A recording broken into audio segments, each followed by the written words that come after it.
Welcome to Postgame on the Pitch. My name is Jackson Phelps of Sports Radio 950 KJR. Joining me for Postgame on the Pitch after our U.S. Open Cup match is Mazvita, Maraire of the Facts, and Andrew Harvey of Sportspress Northwest, also the voice of S2. However, Andrew, this was not S2 today. This was the Sounders' first team taking down the Portland Timbers in the fourth round of the Open Cup by a final score of 2-1 here at Starfire Sports Stadium. It looked a lot like S2, Andrew. It looked a lot like T2 for the Timbers, but it wasn't. It was the first teams. Listen, they were, both wearing. The only difference between S2 and the first team and T2 and Portland's first team is the fact that tonight both teams had stars over their crests. All right, the players were the same. It was the same guys, and guess what?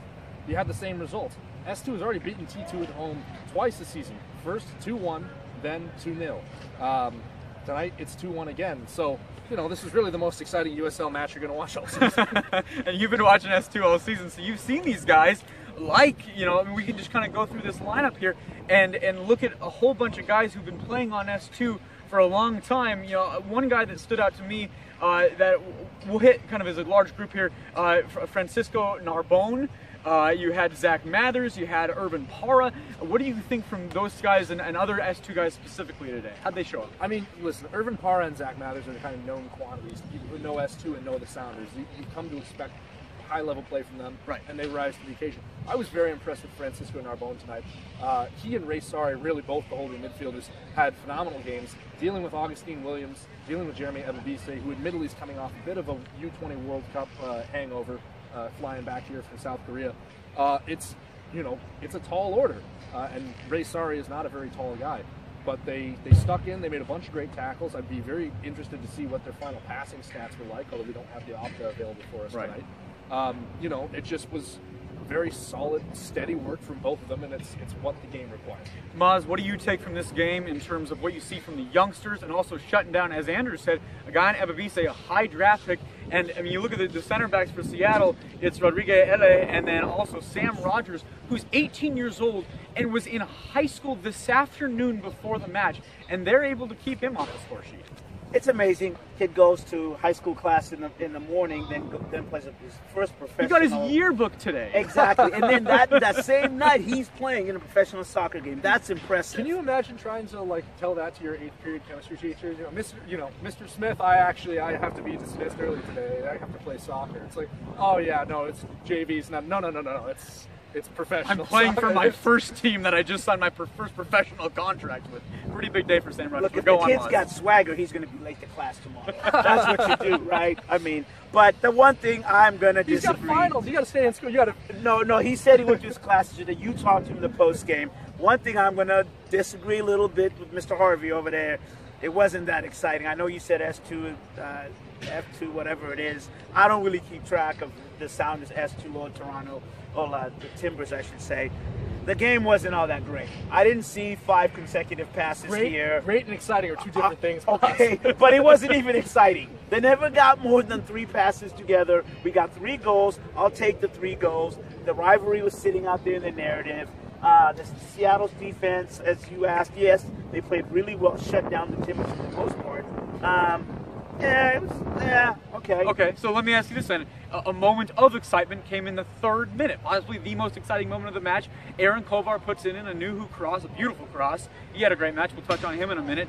But Kovar, this is his first competitive start in a long time for this team. It looks like he's kind of back to the form we all saw him going towards. This is a great step for him. It's a great stepping stone for him to come back from injury, as you mentioned, and then show what he can do and possibly get some action playing against NYC.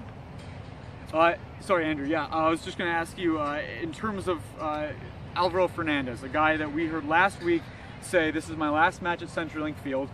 We on Radio Cascadia Live and in press conferences, we heard Garth say that he thinks that he can have opportunities back home. So when his contract is done on June 30th, the likelihood is that he does go back and his time with the Sounders will be done. Good to see him come on. I mean, what does he add to this team, if anything, for the next couple weeks while he's still here, other than just kind of coming on and you get a nice round of applause and that's it? I mean, honestly, that might be the extent of it. He was always kind of going to be a depth player. He was sort of part of the deal with Nicholas Lodero to get him here. He, was friends with Lodero, a big part of convincing about the great atmosphere in Seattle and getting Lodero interested. But the truth is, he just was never really quite up to snuff once he did get back. And I think that's been evident. I can hardly fault a man for wanting to go where he's getting some time on the field, but it does not surprise me at all that his time in Seattle is going to be close. Yeah. As the train was going by, some good thoughts there for Alvaro Fernandez. I didn't want to cut any of you guys off, so final thoughts before... Wait, that was awesome. Anytime I have a tape that's not hot enough, we just put the train up. Can we just click the button, the train comes and Harvey speaks? No, but I didn't want to cut you guys off. If we have final thoughts here, one guy, Nuhu, I personally, if I'm going to have a takeaway, the first 15 minutes of the match for him were fantastic for me. He's running up this left side, creating some crosses, almost playing like a Jovan Jones type role for a team that looked a lot like S2, and with speed and pace. I don't know where that goes in the future, but I think a really impressive showing from Nuhu. Nuhu Tolo, which is just known as, I guess, as Nuhu. We have to call him by one name now.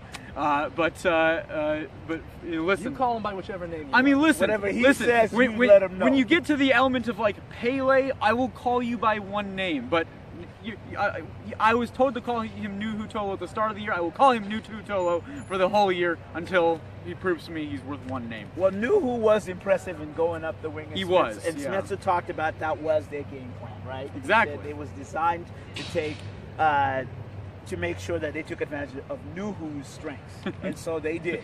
The thing for me now is I just want to see him do it against non-USL opposition. Yeah. Listen, look, that's a good point. He's got a great physicality. He's got great raw speed, pretty good on the ball. But the thing is that he's still a little bit wild and he doesn't read the game quite so well.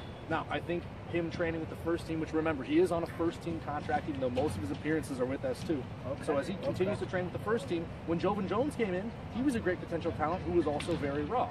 And Nuhu, to me, has the potential in a year or two to be the guy they look to when Jovan Jones inevitably gets sold to some club in Europe, because clubs in Europe are starting to make phone calls. Yeah, that's a guy who's going to be not long for this league with how good he is. Best left back in MLS. Can we pretty much just say that right now? Fair enough, and that's another show. The Rumorville goes on. All right, the Transfer Market Show. And that's your entire hour on Radio Cascadia Live next week. No, just kidding. But it is a 2-1 victory for the Seattle Sounders, S2, over the Portland Timbers, G2. Tonight at Starfire Sports Stadium. From Mazvita, Maraire, and for Andrew Harvey, my name is Jackson Phelps. Thank you so much for watching Postgame on the Pitch.